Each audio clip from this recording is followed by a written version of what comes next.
Vilniuje chaosas. 2 vyrai, 1 vilkas ir gelbėjimo misija parduotuvėje. Bus laukinis nuotykis. Taigi einame gatvę, nieko neliečiame.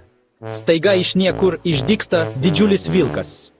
Mes išsigąstame, rėkiame garsiau nei bažnyčios varpai ir lėkiame visų greičių į Maksimą. Ir ką mes griebiame? Ne duoną, ne pieną, ne beisbolo lazdą.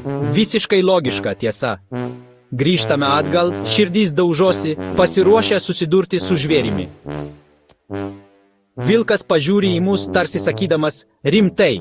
Mes mojuojame, jis išsisuka ir atskleisiu pabaigą, tiesiog nueina tikriausiai teisia mūsų gyvenimo pasirinkimus. Tik Vilniuje, žmonės. Būkite laukiniai, bet galbūt nebandykite to namuose.